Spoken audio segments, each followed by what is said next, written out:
In this video, I'm going to share with you 5 secrets I've never told you before. I've never shared them publicly anywhere, but I'm going to share them with you right now. And at the end of the video, I want to hear from you. Are there any secrets that you've been holding on to for a long time? Drop it in the comments below. Let's see if we can help each other out with these secrets. Also, I'd like to ask you to do me a favor. This video will be judged by the algorithm based on whether or not people watch it all the way through until the end. So if you would take 5 seconds out of your day to show your support, give it a thumbs up, it will go a long way. Secret no. 1. I am more afraid of public speaking than dying. Now, you may find this hard to believe because I do a lot of public speaking, but the truth is, every time I speak in front of a group of people, I get very anxious. In fact, whenever I'm about to go on stage or even just speak in front of a camera, my hands start sweating. I tend to hyperventilate a bit. I become very self-conscious, and I'm usually thinking a lot of negative thoughts. So why is this? If you're asking yourself, considering he speaks in front of groups of people regularly, why is he still so afraid? The answer is simple. It's because I know I'm being watched and judged. And so I always have this fear that I'm going to mess up or say something stupid or make a fool out of myself. So my advice to anyone who suffers from glossophobia, which is the fear of public speaking, is practice as much as you possibly can. Try to simulate the environment as close to what it will be like as possible. For example, if you're going to be speaking at a conference, then try to practice speaking in front of a group of people, ideally in the same room where the event will be held. Another thing you could do is record yourself while practicing your speech so you can watch it back and see how you did afterwards. One more thing I'll add is don't be too hard on yourself. There are many professional speakers out there who get very nervous before they go on stage, including the late, great Zig Ziglar. He was known to get very anxious before his seminars. So the point here is to keep practicing, to keep trying to improve, and don't beat yourself up when you inevitably make a mistake. The next secret I've never told anyone before is that I used to struggle with severe procrastination. In fact, I used to struggle so badly with procrastination that I couldn't even start some tasks unless I was already feeling very overwhelmed and stressed out. For example, if I knew I had a big assignment due the following week, I wouldn't even start working on it until 2 or 3 days before the deadline. And even then, I would only work on it frantically and under a lot of stress and pressure. And I'm sure a lot of you can relate to that. But what exactly causes procrastination? According to psychologist Dr. Tim Pyshil, the main cause of procrastination is having low self-efficacy. That means that you don't have high levels of confidence in your ability to succeed at the task at hand. So my question to you is, what are you struggling to procrastinate on right now? Is it writing an essay or doing some other school assignment? Is it calling up a friend or family member? Is it starting that new project at work? Whatever it is, I want you to try and implement the following strategies to overcome your procrastination problem. First, write down everything that needs to be done to complete the task. Break it down into small, actionable steps. Second, set deadlines for each step. Third, eliminate all distractions and just focus on one step at a time. And fourth, reward yourself for completing each step. Don't try to do everything at once. Take it one step at a time and celebrate your wins along the way. The third secret I've never told anyone before is that I stopped believing in God when I was in my early 20s. Now, I know this will probably shock a lot of you, because if you know anything about my background, you would know that. I grew up in a very religious household, and that I was very involved in church throughout my childhood and teenage years. But when I turned 18 and went off to college, I started questioning a lot of the teachings of the church, and eventually I stopped believing in God altogether. I won't go into detail in this video about the reasons why I stopped believing in God, but I'm sharing this with you for 2 reasons. The first reason is I want you to know that if you ever stop believing in God, it's okay. It doesn't mean that you're a bad person or that you have a bad heart. There are many atheists out there who are kind, compassionate, and generous people. The second reason is, I want you to know that you shouldn't feel obligated to believe in God just because other people do. Your beliefs should be based on your own experiences and what you feel is true. So if you're an atheist or agnostic or any other type of non-believer, please don't let anyone make you feel ashamed or guilty about it. The next secret I've never told anyone before is that I haven't read the Bible cover to cover. Again, you might be shocked to hear this considering my background. But the truth is, I've never read the entire Bible from Genesis to Revelation. I've read parts of it, of course, and there are some passages that I've read multiple times, but I've never read the whole thing cover to cover. And I know what you're thinking. Well, why haven't you read the whole thing if you claim to be a Christian? To be honest with you, I do think reading the whole Bible cover to cover is necessary in order to be a Christian.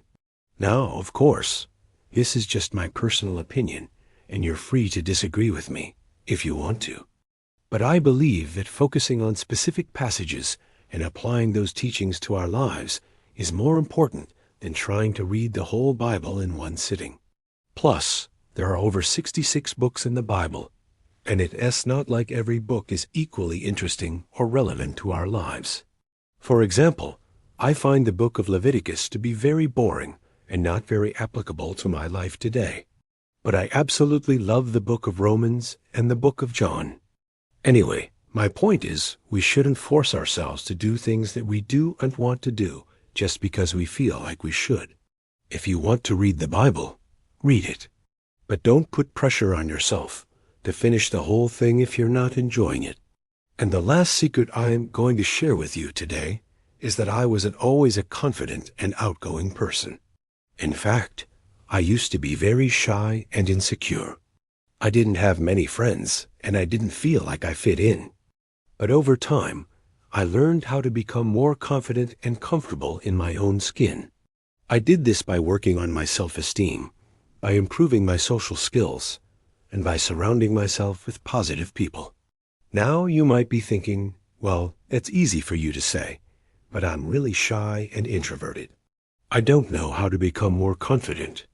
And to that, I say it's never too late to learn. If I can become more confident, so can you. Here are some tips that helped me become more confident. First, start by working on your self-esteem. This can be difficult, especially if you've struggled with low self-esteem for a long time. But there are many resources available to help you. There are books, articles, websites, and even therapists who specialize in helping people improve their self-esteem. Second, work on your social skills. If you're shy or introverted, it can be helpful to learn how to start conversations, how to ask questions, and how to actively listen. There are many courses online that can teach you these skills. Finally, surround yourself with positive people. The people you spend the most time with will have a huge impact on your confidence level. So make sure to choose your friends wisely. So now it's your turn. What are some secrets you've been holding on to for a long time? What are some things you've never told anyone before? Drop it in the comments below and let's see if we can help each other out. Hey guys, welcome back to my channel. Today, I have a very special video for you. It's going to be a little bit different than what I normally post. This is going to be a tag that was created by Social Reels. They tagged me in it, so I'm going to share it with you guys today. The premise of this tag is all about sharing facts about yourself. So let's jump into it. No. 1. You won't believe how old I am. I actually just celebrated my 23rd birthday last month, and I feel like sometimes online people always think that I am younger or older than what I actually am. So yeah, I'm 23 years old. I feel like I don't really look my age. People are always like, "How are you 23? You seem so much older." I've heard that my whole life. And then other times people will be like, "Oh, you're 23? I thought you were like 19. So yeah, that's just how I look. I guess. But I'm actually 23. No, 2. You won't believe how tall I am. I'm actually only 5'12", so I'm quite short. And when I started my YouTube journey, I actually used to do these vlogs where I would wear a wig and I would style it curly.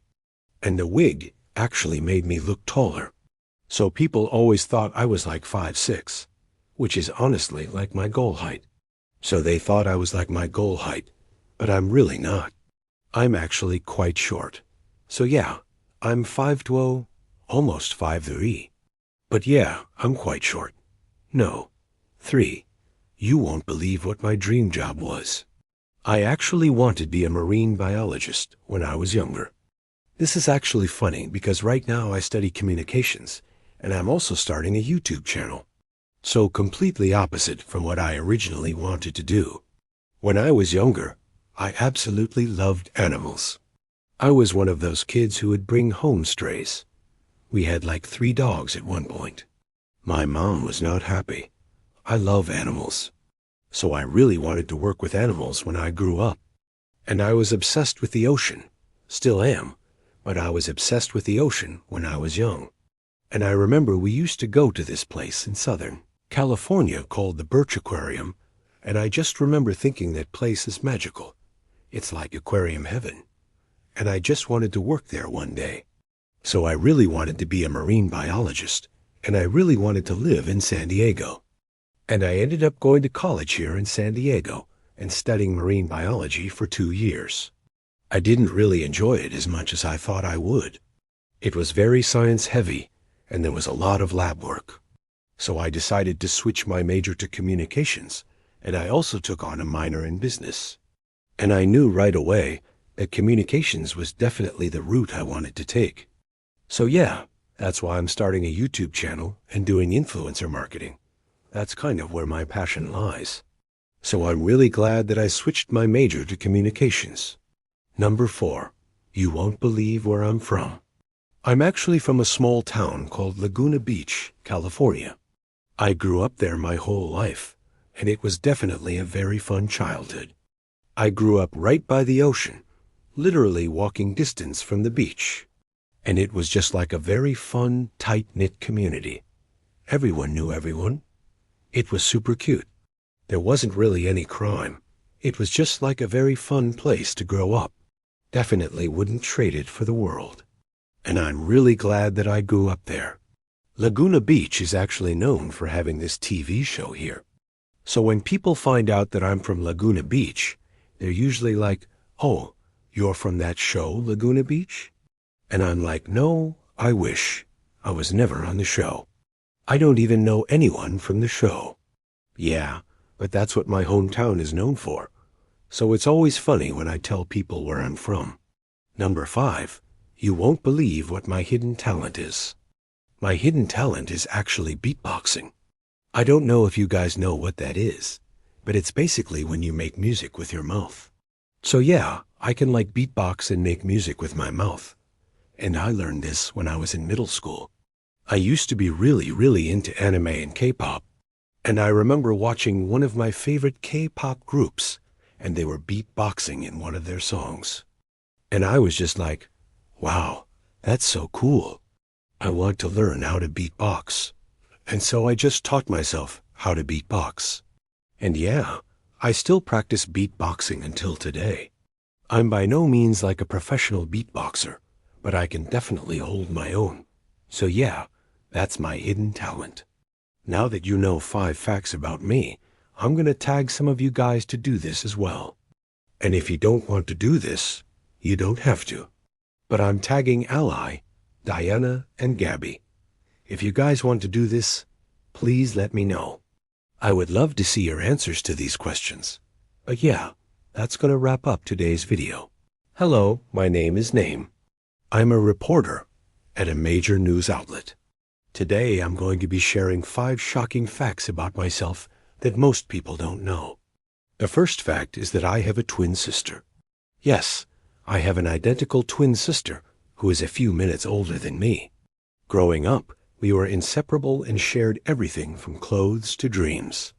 In fact, We even had matching diaries where we would write down our innermost thoughts and feelings.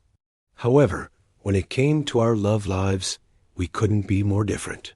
While I was a hopeless romantic who dreamed of a grand gesture, she preferred the practical approach, focusing on compatibility and shared interests. Despite our differences, our bond remained unbreakable, and she has been my rock throughout my life. Funnily enough, people often mistake her for me because we look so similar. But if you look closely, you'll notice that she has a small birthmark on her left shoulder blade that I do and have. It is a tiny detail that has always made us laugh because it is one of the only ways to tell us apart. Now that we're adults, we still talk to each other every day, sharing both the highs and lows of life. Even though we live in different parts of the country, nothing can break the bond that we share. If you have a twin, let me know in the comments below. I always find it fascinating to learn about other people's experiences growing up with a twin. The second fact is that I'm afraid of heights. This might come as a shock to some people who know me because I love traveling and exploring new places. But the truth is, I get scared every time I go up high. When I was younger, my parents would take my twin and me to this amusement park every year. There was this one roller coaster called the Drop Tower that would take you to the top of this tall structure and then drop you down slowly. I remember getting to the top of the tower and feeling so terrified that I couldn't move. My legs turned to jelly and I started shaking uncontrollably. That's when I knew I had a serious fear of heights. Since then, I've tried to face my fear head on and have gone on many rides and hikes that take you to high places. But I always feel the same sense of dread and anxiety when I do.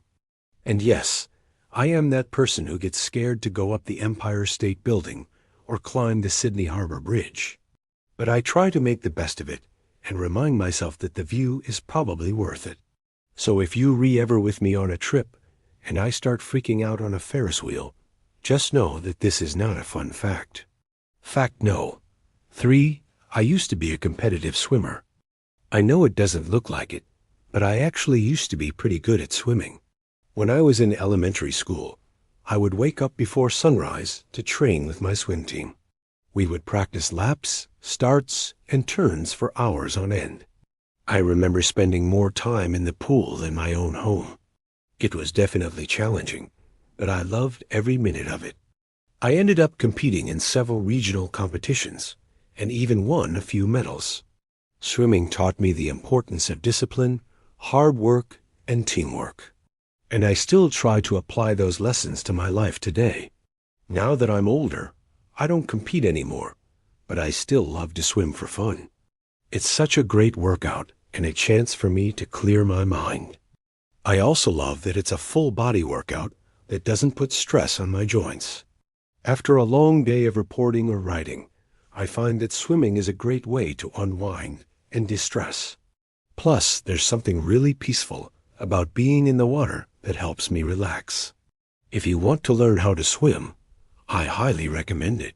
It's a fantastic workout and a great way to stay cool in the summer heat. Plus, who knows, you might even discover a hidden talent. Before we move on, please take a moment to subscribe to the channel. If you enjoy our videos, please support us by becoming a patron. You can also support us by clicking the thanks button. Now back to the video. Fact no. 4. I speak 2 languages. This is something that a lot of people are surprised to learn about me because I don't really talk about it much. But I am fluent in both English and Spanish.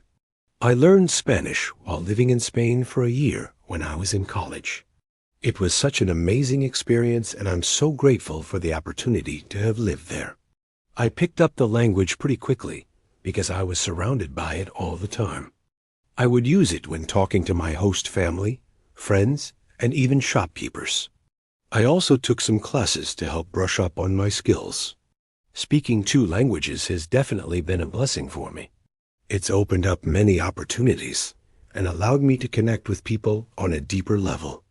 I remember interviewing this one family for a story, and they were so grateful that I could speak their native language. It really helped build trust and rapport, which led to a much better story. Being able to communicate in another language is such a valuable skill, and I hope to learn even more in the future. And finally, fact no. 5. I'm a huge dork. I know this might come as a shock to some of you who know me, but I'm really into anime, K-pop, and video games. I've been watching anime since I was a kid, and some of my favorites include Attack on Titan, Death Note, and Your Lie in April. I also love K-pop, and I'm a huge fan of BTS and Blackpink.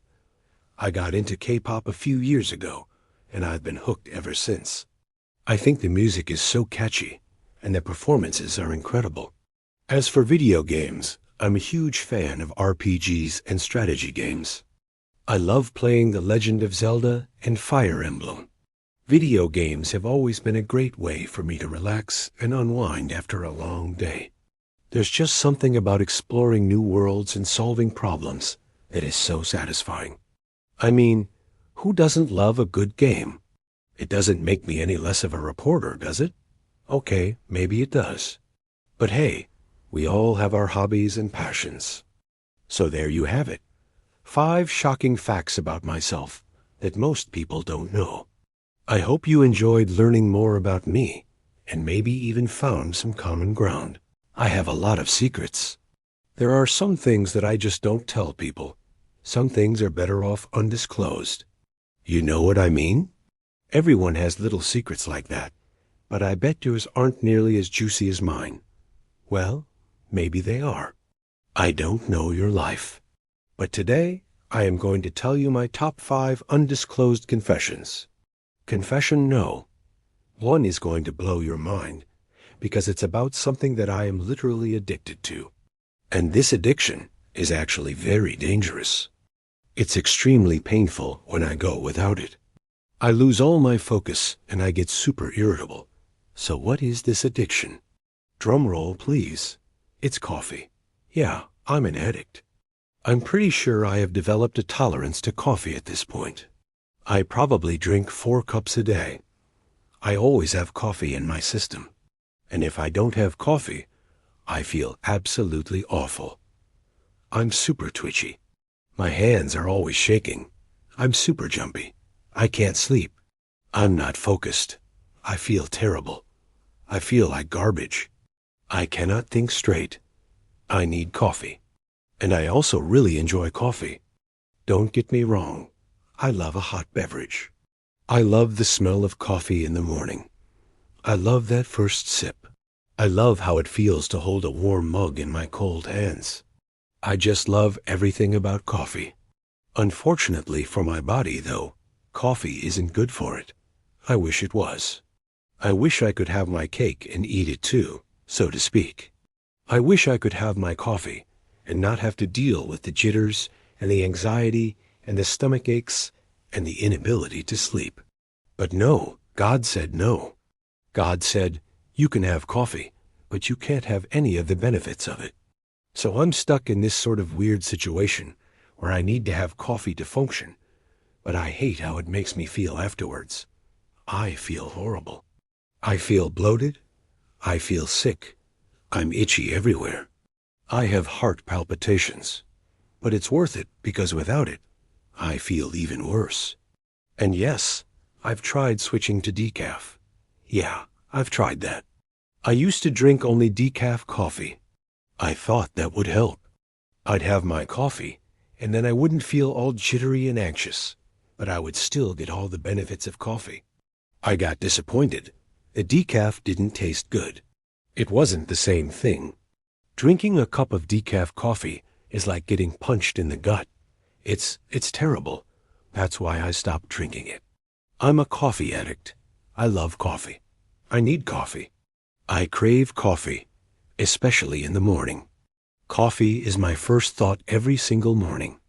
As soon as I open my eyes and I look over at the clock, and it's like 7 a.m. or 6 a.m., whatever time I wake up, my first thought is, I need coffee. I always reach for my water bottle next to my bed that I filled up with coffee the night before. If you don't know what I'm talking about, you should look it up. It's called a French press. I put grounds in here. I pour hot water over the grounds, and then I let it sit overnight so that it's ready in the morning. In fact, I have one right next to me. Want to see it? Let's take a quick peek. Here it is. This is the coffee that I will be drinking tonight. And I'll just pour hot water over these grounds right here. And then I'll let it steep overnight. And then tomorrow morning, I'll get to enjoy this deliciousness. Okay, moving on to the next undisclosed confession. Confession number 2 is that I don't wash my hair every single day. I used to wash my hair every single day. I would get up in the morning.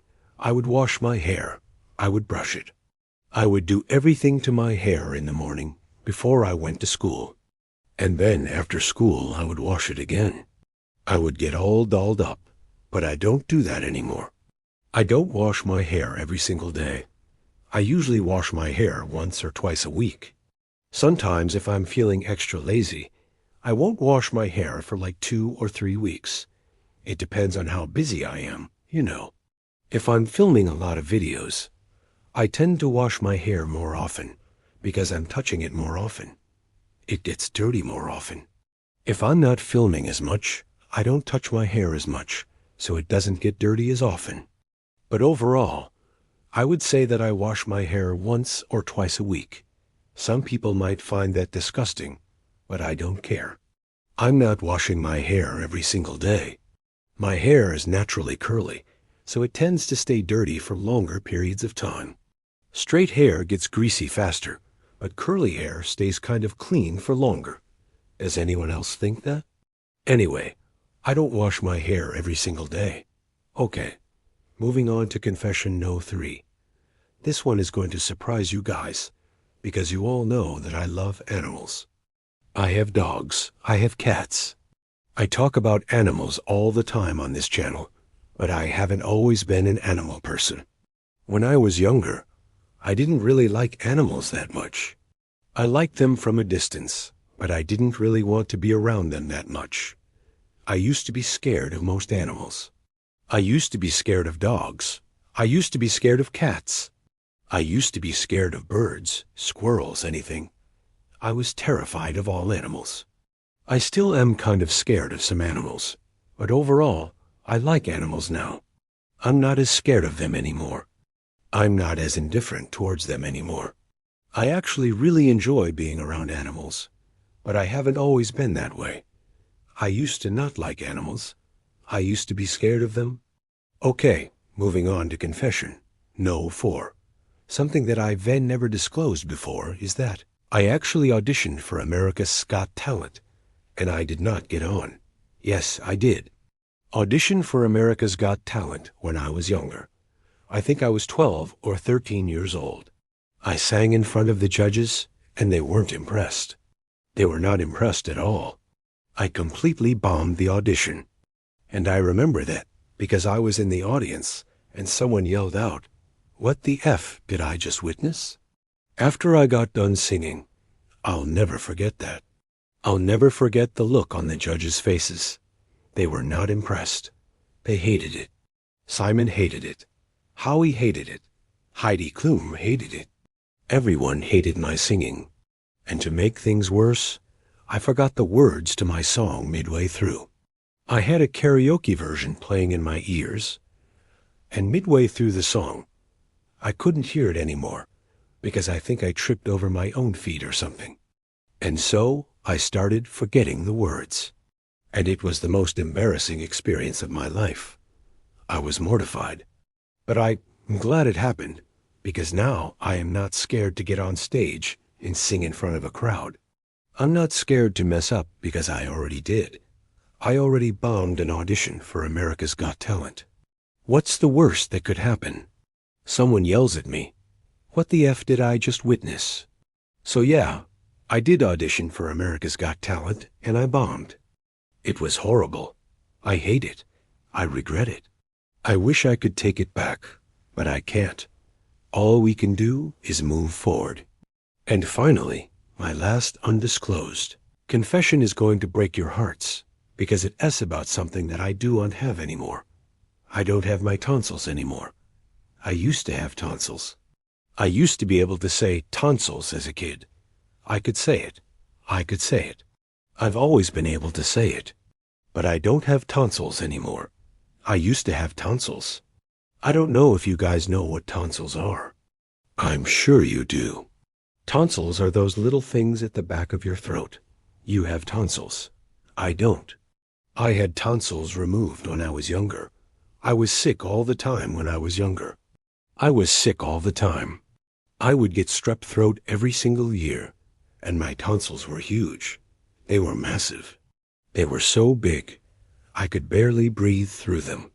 I would have to shove them back into my throat every time I wanted to eat food. It was annoying. It was annoying having tonsils. And my parents had to deal with it too, because I would wake up in the middle of the night, choking on my own saliva. They would have to come into my room, slap me on the back, and rub my back until I threw up. It was gross, but I don't have tonsils anymore. So I don't have to deal with that, and my parents don't have to deal with that either. We're happy about it. So those are 5 of my undisclosed confessions. Those are things that I don't usually tell people. Some of them were really hard for me to say. But I said them anyway, because I am super close with you guys, and I wanted to disclose them to you. Hey, it's me. How well do you know me? I mean, we hang out every day. You watch my videos, but how much do you really know about me? Here are 5 things you didn't know about me. Let's go. No, 5. I can't smile and breathe at the same time. Okay, this one's pretty weird, but it's true. There was a time in my life where I used to force myself to be able to smile and breathe at the same time because I thought it was like a sign of confidence or something. It was probably during my corporate days when I was trying to look confident and smile and talk to people and stuff. But yeah, I can't do it. If I try to do it now, I just end up choking on my own spit. I have no idea why. Maybe it's just a me thing. I don't know. I'm sure someone somewhere can do it. Maybe you can. But I can't. And now that I've learned this, I think other people see it, and they're like, whoa, he can't even smile. Are you okay? What is wrong with you? I don't know. It's kind of embarrassing, but there it is. Fact no. 2, you didn't know about me. I got glasses for the first time last year. This is gonna blow your mind. I have never worn glasses in my whole life. 0 days. I mean, I needed them. Obviously, if you watch my videos, you can see that I need them. But I always wore contacts. Contacts were my thing since I was 13 years old. And then I stopped wearing them because I was like, fuck, this shit's expensive. And then I stopped wearing them for a couple years. And then I started wearing them again. And then I stopped wearing them again. And I did that cycle for the last 10 years. And last year I was like, you know what? Screw it. I'm getting glasses. So last year, yep, these babies right here. This is the very first pair of glasses I've ever owned in my entire life. They're Ray-Bans. We're obviously keeping it classy. I got 2 pairs, actually. These ones right here, which are more like prescription glasses. And then I also got these ones, which are sunglasses, but they're also prescription. So technically, these aren't prescription glasses. Anyway, I digress. Yeah, this is a huge part of my life that I've never really spoken about until today. Glasses, contacts, all that good stuff. If you want to learn more about that, stay tuned. I'll tell you more later. Number 3, when I was younger, I wanted to be an architect. This is such a random fact about me, but it's so interesting because I actually ended up studying architecture in university. I got accepted into the program and everything. But then I realized I didn't want to spend the next 5 years of my life drawing blueprints for buildings. That's not what I wanted to do. I thought it was going to be designing buildings and stuff, but it's not. It's mostly just drawing plans and making blueprints and stuff, which is cool. But it's not what I envisioned it to be. So I switched programs, and I ended up studying marketing instead. But yeah, I always had an interest in architecture and design and stuff. And that's why I started this channel, because I wanted to incorporate that passion into my life again.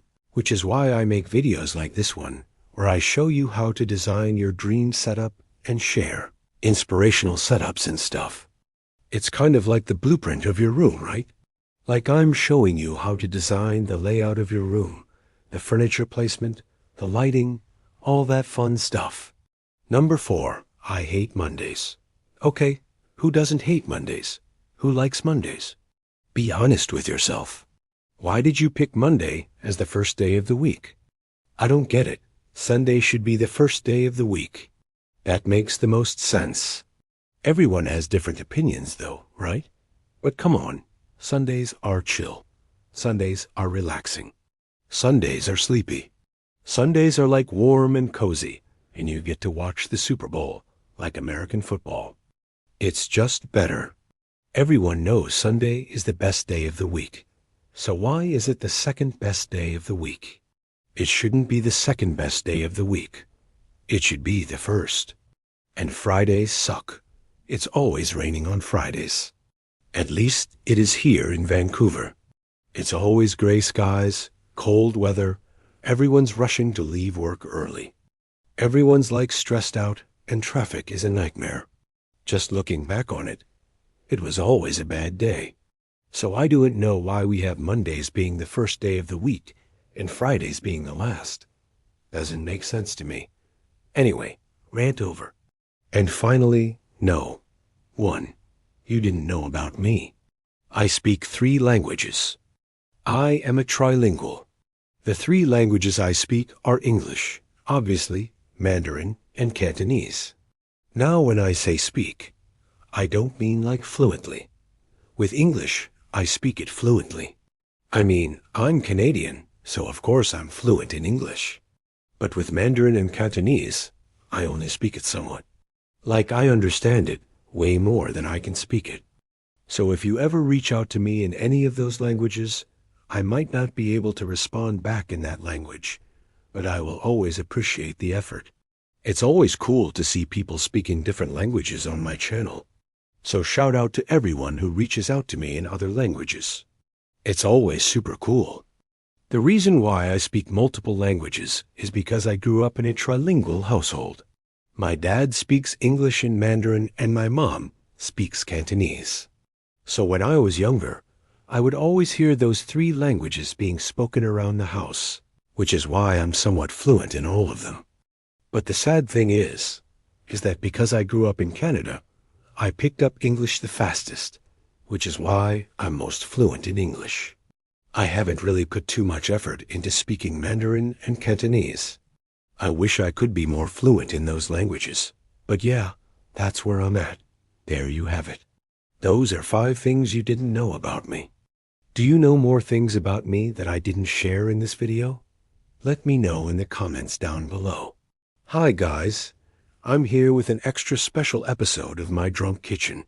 This week, we are going beyond the camera because I asked my Patreon supporters to ask me any question they wanted, and I selected 5 of my favorites, and I am going to answer them tonight.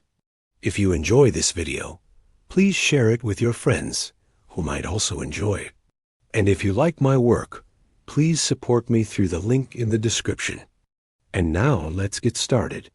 So the first question is, how do I avoid food waste when cooking? This is a great question, and I'm going to answer it with another question. Do you have a compost bin? Because if you don't have a compost bin, that should be your first step.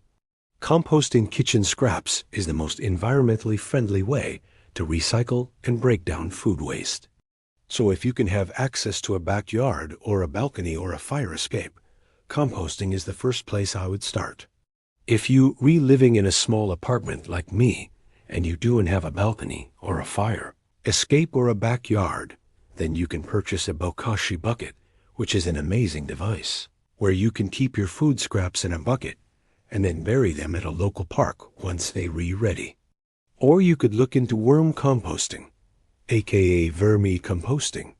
Vermicomposting is keeping worms in a container inside your house and feeding them all your food scraps. They break down the food scraps, and you can use the broken down material in your garden or houseplants. There are so many benefits to vermicomposting. And one more thing, if you are in a city and you don't have access to a backyard, a fire escape, or a balcony, and you don't want to get worms, you can still have a compost bin. You just need to take your scraps out every couple days to a larger compost bin outside. But getting back to the original question, what do you do when you cook and you find yourself with a bunch of leftovers? Well, my best advice for that is meal planning. I try to plan out my meals ahead of time so that I know exactly what I'm making and exactly what I'll be having for leftovers. For example, I knew today I was making teriyaki chicken, and I knew that I would have extra chicken and veggies. So last night, I planned that I would use those leftovers for a teriyaki chicken salad. Planning ahead really helps me cut down on food waste. Another tip is freezing things down. If I know I'm not going to finish everything, I will freeze half of it for another day.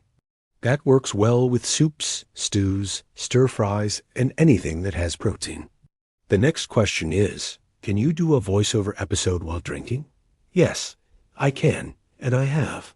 Actually, I did 2 voiceover episodes. One of them was called Late Night Snack Attack, and the other one was called Cocktails and Canapes. Both of them were sponsored by Squarespace. These voiceover episodes are actually really fun to make because I get to go out and live my life instead of being stuck in front of a camera. Next question is, how do I deal with my family members who don't appreciate my cooking? Oh man, this is such a good question. I know how hard it is when you put your heart into a meal and nobody appreciates it. The best piece of advice I can give you is stop cooking for people who do and appreciate it.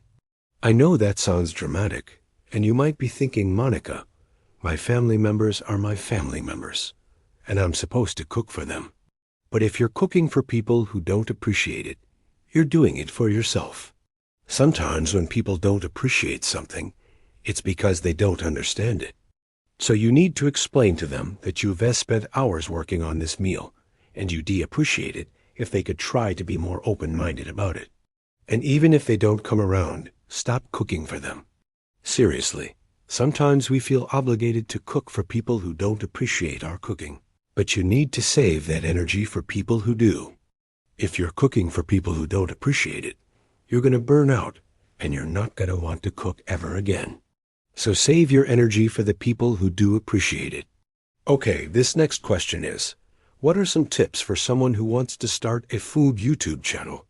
I love this question because starting a YouTube channel is a dream come true for so many people, including myself. When I was younger, I always wanted to be a TV host, and YouTube was the perfect avenue for me to do that. Some of my favorite channels that inspire me are Binging with Babish, Basics with Babish, Food Wishes, Tasty, Preppy Kitchen, Claire Saffitz, and Serious Eats. When I'm binging these channels, I am usually watching with my meal planning notebook, taking notes on things that I would like to try or implement on my own channel. Every chef, host, or personality on these channels has their own unique style, and that's what makes them special. As you start your channel, figure out what your style is and how you want to connect with your audience. Also, you don't need expensive equipment to start a YouTube channel. I started mine with a Canon M50 Mark II and a ring light. Now my setup has leveled up a bit since then, but I definitely recommend checking out what gear I currently use to film my videos. Back in the day, I used iMovie to edit all my videos, and now I'm learning how to use Adobe Premiere Pro. Most importantly, practice filming and editing videos before you post them on your channel. You want to be proud of the videos you put out there into the world, and the only way to make sure that happens is to practice. Another important tip is to be patient. Building an audience takes a lot of time. Don't expect to blow up overnight. Just be consistent with your uploads, and eventually you'll build an audience. Also, engage with your audience and respond to them whenever you can. And finally, don't compare yourself to others. Everyone's journey is different, and you're just trying to pave your own path. The next question is, what does the future hold for you? Well, I hope the future is filled with lots of traveling and exploring new cuisines. I also want to continue making videos that inspire and empower my audience. I am hoping to do more collaborations with other creators, and maybe even have my own cookware line someday. And most of all, I hope the future is filled with lots of delicious food and good times. Thank you so much for joining me tonight. I had so much fun answering your questions. If you enjoyed this video, please share it with your friends. And if you like my work, please support me through the link in the description. Until next time, I'll see you guys later. Bye.